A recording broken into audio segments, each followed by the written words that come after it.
Welcome back to another Success Seed session with me, Crystal Tomlinson. Every week I touch base with you and share a little more deeply on a success seed that is found inside our Success Farmer's Guide. Every week inside our weekly planning sections, we have a success seed. And for this week, the seed was, I am willing to fall down and eat dirt to achieve my goals. And that's week 11. We're in week 11 of 2023. Now, when I read this one, my mind immediately flashed back to when I was at UA. Partly because I went there this week to submit my book to the bookshop for them to carry it for sale, Kill Fear. If you follow me, you know I wrote a book in 2018 about the 3 big fears that we have to kill if we are to live our lives well and to say yes to our purpose consistently, courageously.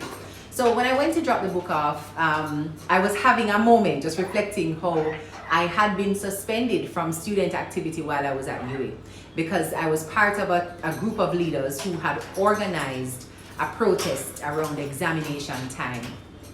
In Kill Fear, I also write about that protest and how it felt to me like a big failure. Me literally falling down in the dirt face first in an attempt to achieve a particular goal. Now, when we had started organizing that protest, it was for one reason.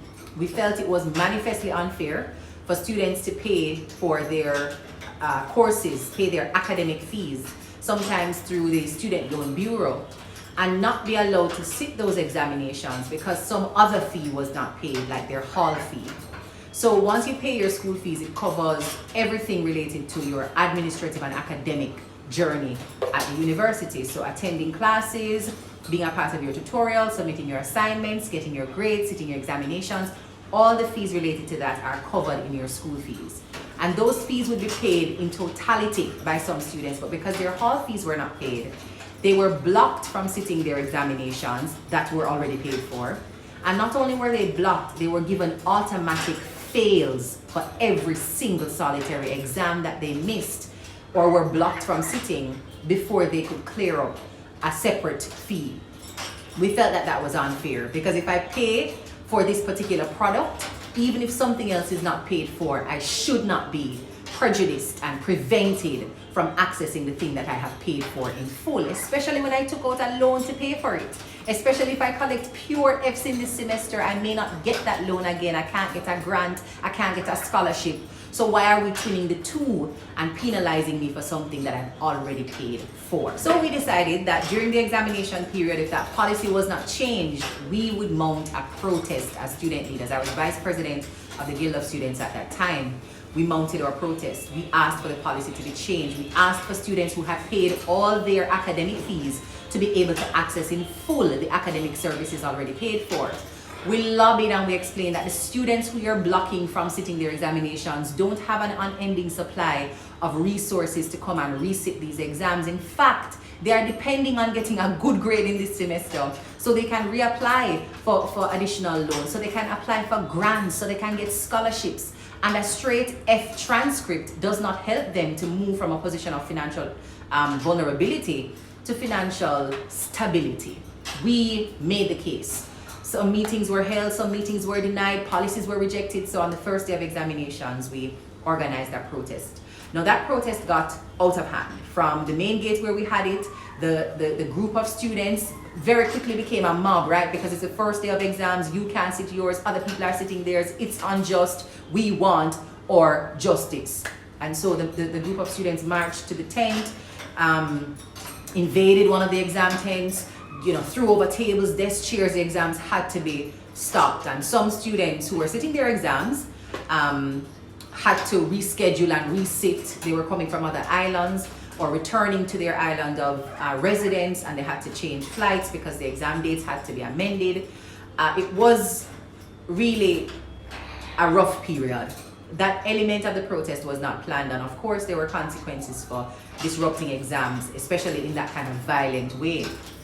And I felt for a very long time extremely guilty and disappointed that I had not planned through every single solitary step and prevented every single possible bad thing from happening. And as a result, one of the sanctions I faced was that I could not represent the university for an entire year. I could not reside on campus for an entire year. I was essentially suspended from extracurricular activities.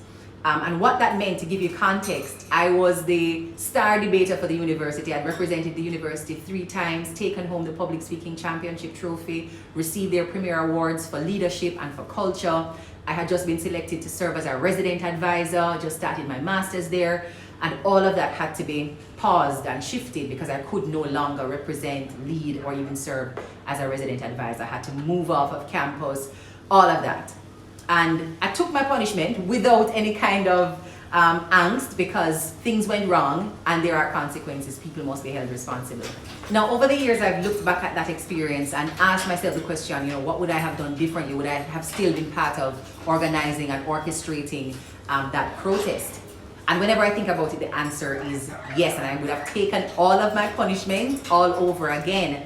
But why that memory came up for me recently, especially in the context of falling down in the pursuit of my goals. This year, 2023, my book Kill Fear made the University of the West Indies 175th commemorative reading list. For a student who made several mistakes on campus to the point where she was suspended from extracurricular activities, to be recognized in that way and to have my writing, which also reflects that journey while I was at UWI, selected, for me feels like the entire journey coming full circle. And it reaffirms to me that even when you make mistakes, even when you fall down in the pursuit of your goals, it's not automatic that you are going to fail. It is not evidence that you are a bad person and you will never be successful and everything you touch will be stained or will be destroyed. In fact, even in the process of making the mistakes, falling down in pursuit of those goals, you will and can still find success if the intention behind what you're doing is noble. And I was struck a couple of months ago when someone who had read Kill Fear and saw how I was reflecting on that protest going wrong and wondering what we could have done differently, reached out to me to let me know the impact that protest had for her and a member of her family. So while she was reading the book, she recognized that the ability of that family member to sit their examinations, despite having fees outstanding in another realm, their ability to sit their examinations was as a result of what we did. And she reached out and shared with me that what we had done, as imperfect as it was, led to a change in policy at the university. So these days, a student who has paid all of their academic fees, they are not barred from sitting their exams or given an automatic F in their examinations because of some other unrelated debt that they may owe to the university. Those two things have been separated and students are no longer penalized in that irreversible way, because once you get F's on your transcript, that is it.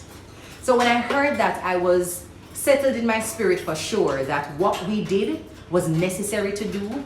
And while it carried consequences for us, and while it was imperfect and there were things we could have done better, that's the kind of work I want to be doing with my life, with my influence, with any position of leadership that I am put in. Doing the right thing in as best a way as I know, and being willing to face the consequences, to fall down, even as I am pursuing what is a noble and just outcome.